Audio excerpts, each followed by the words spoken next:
From the day your child is born to the day they graduate, you have 936 weeks. 936 weeks of soccer practice and homework, and teaching them to use deodorant. 936 weeks to instill values, to build character, and to prepare them to face the world. You want to be a great parent, and we're here to help with each moment of parenting gold. Driving your 4th grader to practice, saying goodbye to your 10th grader as he's walking out the door, eating tacos in the kitchen with your 7th grader, tucking your toddler in at night. These moments happen every week, and we want you to be aware of the time you have left, because when you are, you do more with the time you have now. We cue you with easy, just-in-time ideas of things to say, things to do, and things to think about to connect with the heart of your child. Our cues are grounded in God's big story, so your child can discover the power of faith in those everyday moments of life. Every cue fits the context of your child's developmental phase.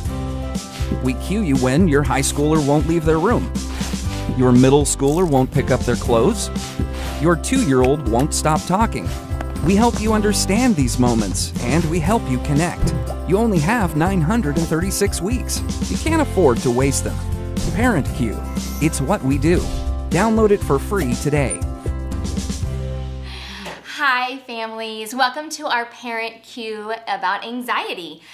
So we are just going to kind of have a little chat about what anxiety is, what to look like, what it looks like in your kiddo, what signs to look for, some ways to get help, and all that stuff. So my name is Amy Barnett, and I'm the director here at Little Angels, and this is... My name is Kylie Strickland, and I am an elementary school counselor in Grain Valley. I work at Snibar Elementary with kindergarten through 5th grade students. Yeah.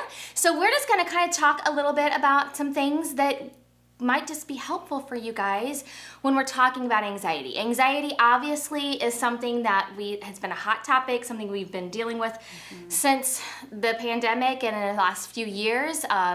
We've seen it in all ages, adults, kids, Absolutely. Little ones, everybody. And so lots of parents are having questions. And so we thought this would be helpful if you were dealing with it or your child is dealing with it, just to give you some resources. Absolutely. So Kylie, tell us, what do you think, what is anxiety? Just kind of give us just an overall what anxiety is. Well, we all know what worries and fears are. Anxiety is just when the worries and fears that we have build up and become too much. To where we can't get past them, or we can't stop fixating on them or thinking about them, when they keep us from doing everyday things. Yeah, I think that's a good point, because I think sometimes if we just have little fears in certain moments or things like that, we think, oh, it's an anxiety, but really it's more of when it's hard to overcome and it seems to be a consistent thing. Absolutely. Right? Okay. Worries and fears happen every single day. We all have those, but when it's consistent every single day for a long period of time. And some people say, when it happens for 6 weeks and you're dealing with the same worries and fears, that 6-week period of time is a pretty sure clue that you're dealing with anxiety, and it's much bigger than just a worry and fear. Yeah. Okay. So let's talk about some signs that we would see in, let's talk about younger ones, like preschool age. What are some things? I mean, I know what we're seeing at the Little Angels, but do you have anything that, you're seeing? In the elementary school, I see a lot of kiddos dealing with stomach aches, and that's a sure sign if they're having a stomach ache every day before they go somewhere, that they're probably anxious or dealing with anxiety. Stomach aches, headaches, complaining about not wanting to go somewhere when that wouldn't normally be the case. Clinging can often be a sign. And sometimes they lose sleep, having trouble sleeping at night. With little ones and with big ones, that can be a sign. Yeah.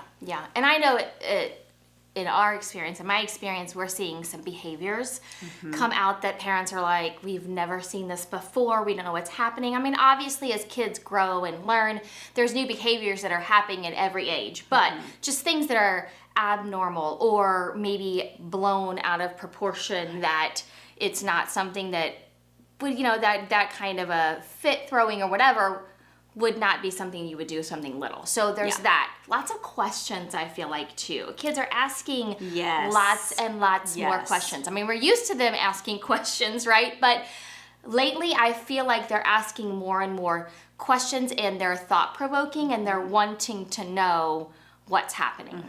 What happens if? What's going to happen when this happens? What do I need to know? All of those wonderings that keep coming out, you see them questioning, what is this going to look like? Am I going to be okay?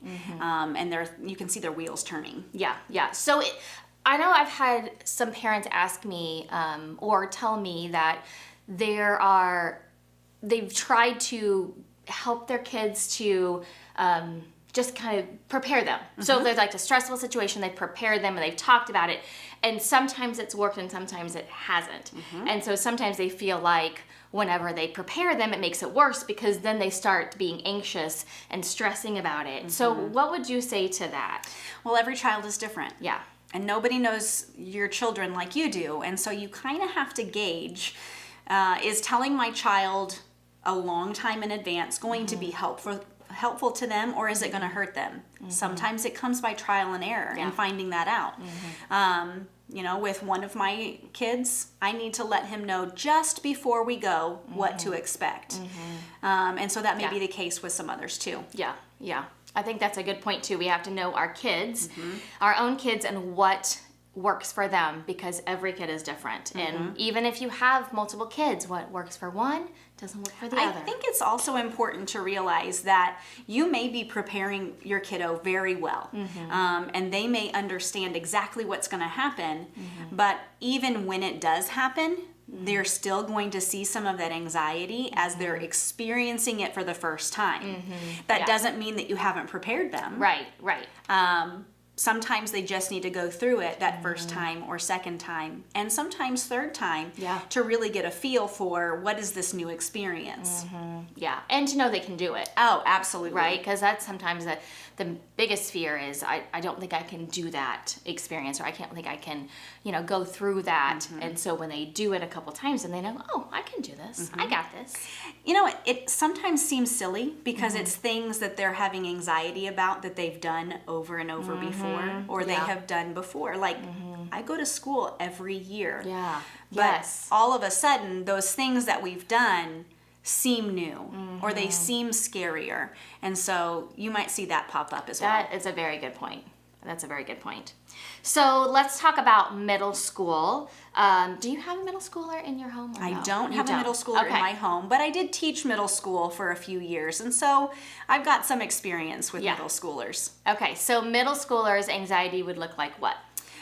You're going to see some of the same stomach symptoms and headaches. A lot of times anxiety will come out as, I'm sick, I can't go. But probably a little bit more of the angry push and behaviors coming out.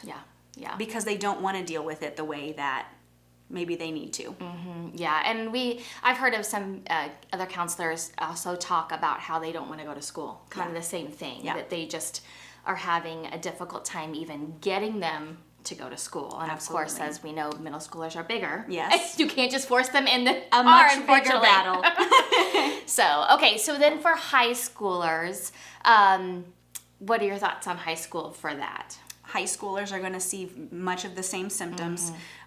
In fact, a lot of times as students get older, or as kids get older, they start to revert back to some of those preschool behaviors with a lot more of the internal, they're not showing it as much in the behaviors, but they're keeping it all inside. Yes, that is so true. High schoolers, they do that anyway, but then when they're having some anxiety or stressful situations, they definitely will do that even more. Isn't this the most fun topic to discuss? This is great. We're starting this off just great. Okay, so let's talk about some tools for these things. If you see your child or anybody around you that's having some issues with anxiety, what are some tools that we can teach them? Well, we talked about preparing ahead of time. Yes. I think that learning what to expect and talking about what to expect is where we start anytime. If we're dealing with anxiety ourselves, we want to know what to expect and what's going to happen. And so we may need to take a look at what's this going to look like. After that, a lot of times it's a push to just go anyway. Yeah. And that's hard on parents to sometimes push your Yes, kids to go for sure. when you're afraid. Are they really sick? I don't know. Let the schools, let the other places be the bad guy, and tell you, hey, they are really sick. You can take them back home. Yeah, right. And yeah. that's okay. You'll get a call from the nurse. Let them be the bad guy. But continuing to push them to go, push them to try, because usually we know how it is when we take our kids to Sunday school when they're little. Yes, You know, yes. they're pitching a fit, and then once they're in there and you walk away, they're fine. It's the same thing at school. Once the kids get there and they get busy and get their mind off of everything, things usually start to turn around for them. Yeah. And if they don't that first day, the next day is a little bit better. Yeah. And the next day after that, until they have a sense of normalcy. Yeah. So I've also heard of some, if your kiddo is struggling with going to school, that some people have said they've just tried to get them to go like, okay, if you can just go for half a day, or, just kind of start slowly to get them to work up to a full day. Absolutely. Or, whatever. Sometimes that can be tricky, Yeah. just because you don't want the nurse to immediately call you or them to call you and Yes. say, okay, I made it my half day, I'm not going to do any more. So you have to kind of walk that water very carefully. I would say also, maybe try walking them up to the door that first day, and then they go in, instead of doing parent drop off. Yeah. Or the bus. If you're going to take baby steps, let's baby step them in as well. Yeah, and this goes for things at home too, right? Yes, I mean, with the absolutely. stressful situations at home, or maybe going. I know I've heard some parents even say that young kiddos are not wanting to go to grandparents' house anymore. And they don't understand, because they used to always want to go to grandparents' house, and now they don't want to. And so just trying to get them to, it's going to be okay. Absolutely. You can do it, and Try it for a and few just- hours, and then I'll come pick you up this time, after a couple hours. And the next time, stay until bedtime, and then I'll come pick you up. And then the time after that, then they might be okay, Yeah. because they've worked up to it. Yeah. So I've also heard you talk, Kylie, about breathing exercises. Absolutely. So tell us about that. In the counseling office, we practice a lot of mindfulness and calming activities to get them breathing again. When you're anxious, you're immediately constricting yourself, and that's closing down your airways, and that can lead to sometimes panic attacks. And if you're not breathing through things, you're tense, and you're going to think you're having a panic attack, even if maybe you're just a little too holding too much here. Yeah. So we want to practice some breathing techniques to get everything calmed down. We practice things such as 5-finger breathing, where you physically trace the fingers on your hand, and you breathe in when you go up a finger and down when you or out when you come down. And so as you're breathing in and out.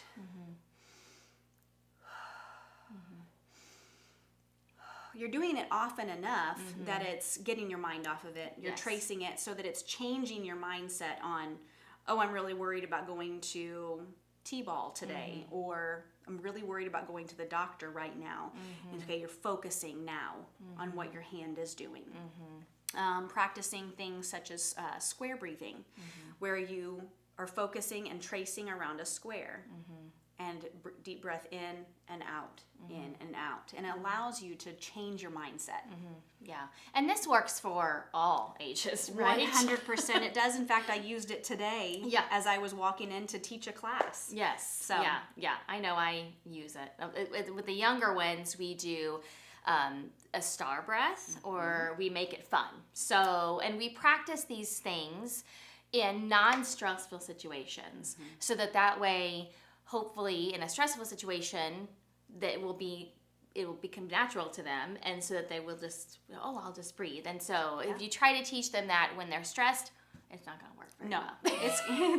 it's gonna be too hard on them and on you. Yes. And you say that, and that reminds me of how much our kids can learn from us when we're going through stressful situations.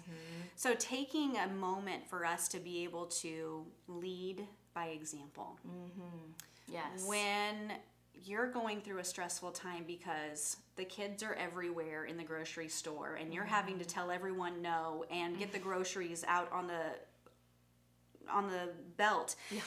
you're probably stressed also. Oh, yeah. So if you can model some of those very same things, hang on just a second, mommy needs to take a couple of deep breaths because I'm feeling stressed. What an example that is for them when they need it in those moments. For sure. And I think it's so important for you to say it out loud.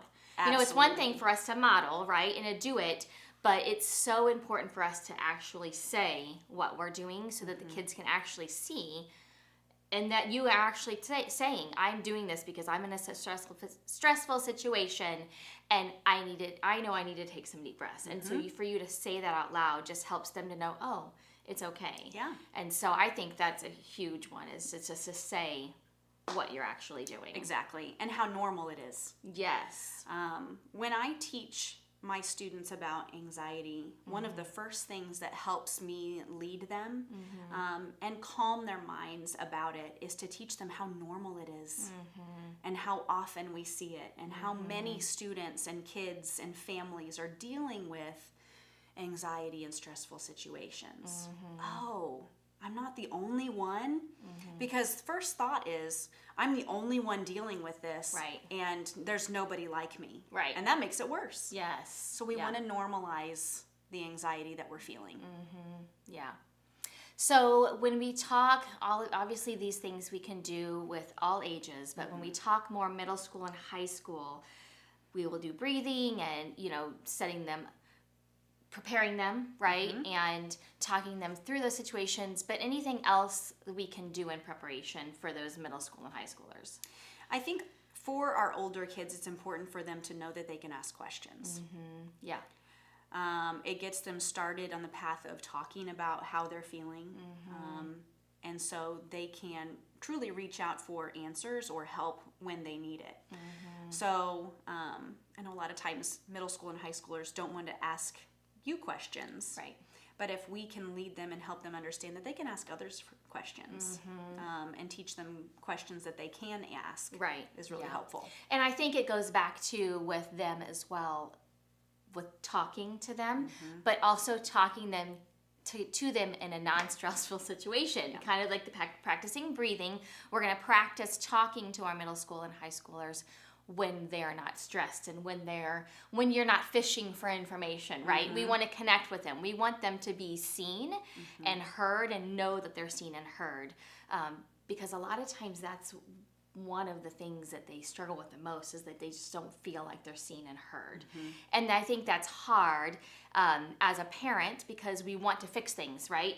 We want to give them answers. We want to give them suggestions. Well, just do this, do that. And I think it even goes with younger ones too, right? They just want to be seen and heard. And sometimes they just want you to hear. Yeah. And then you can kind of help them process it. Same thing with middle schoolers and high schoolers. But it's so important to develop that relationship, not in a stressful situation, so that way, hopefully, they will feel comfortable to be able to talk to you when they are having issues. Absolutely.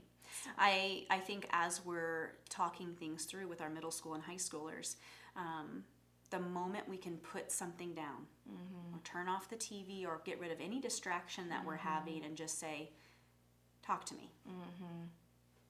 And then just wait. Yes. And that's so hard. hard. The moment we can do that, Yeah. that's when that switch flips. And they say, ooh, I can talk. Yeah. Yeah. I think it just all comes down to connection at all ages. I think that just dealing with anxiety and helping your kids through things, it really boils down to connection and being connected with your children, just as much as you can and all the time, and it looks differently in every age, right? Just like we have to grow and learn with our kids and the age that they're at, it's the same way we have to learn how to connect with our kids at different ages and where they're at, but it's just continuing that connection piece. My question is this. Okay. How often do we feel like our kids are not connecting with us? That's a good question. Sometimes that happens, Sometimes right? it happens, yes. So when when we feel like that's happening, when they're not wanting to open up to us, what do? Yeah. We don't Well, try.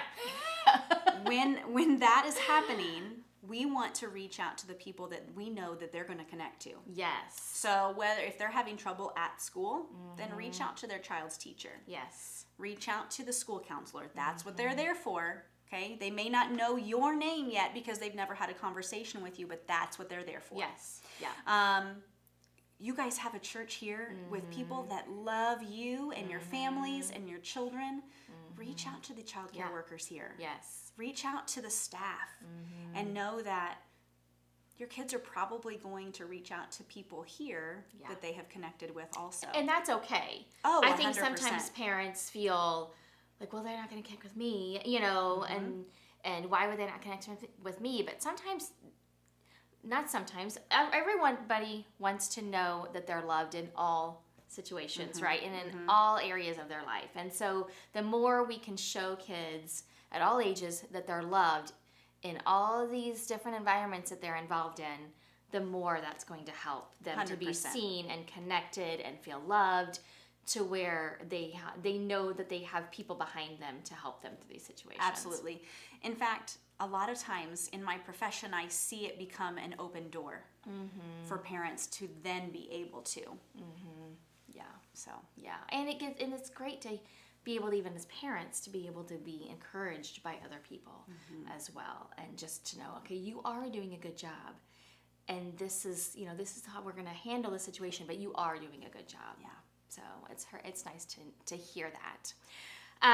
So what else do we want to say about anxiety? Heal out of this. Okay. I was going to say something else. What was it? We talked about this tools. We talked about... Oh, we didn't say when to seek help. Did we? Okay, so Kylie, tell us, when do we need to seek help? At what point do you need to reach out and either, talk to a counselor or talk to people at church, or, just get some more help? if you're seeing, we said the 6-week window is typically what we look at.